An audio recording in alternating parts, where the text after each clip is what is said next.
Hã?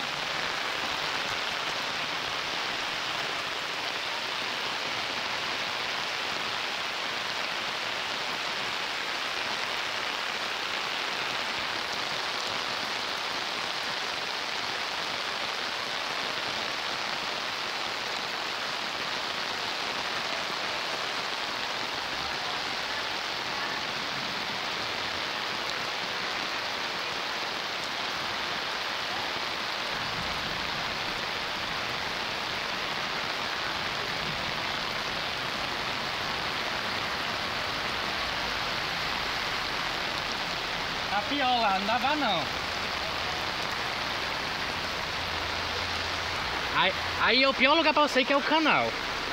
Parar por aqui mesmo. É, pare por aqui se você puder voltar, viu? Se puder voltar, a pracinha é bom de ficar lá, porque ela é bem ampla e é alta, entendeu? Aqui não passa não, é pra lá.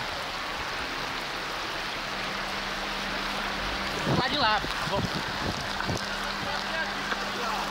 O máximo que dá pra você ir é aqui. Lá é o canal ali, você para lá, não vai não. Transbordou lá. Daí você volta pra pracinha e fica lá esperando baixar a água.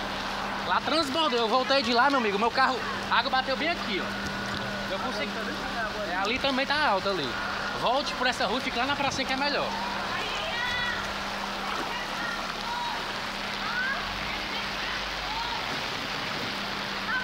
Transbordou. Rapaz, eu fiquei parado ali.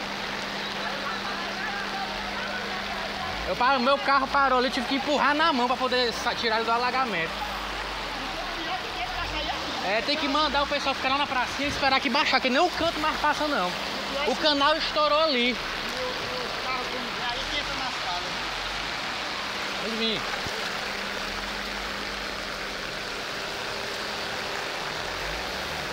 Já volto.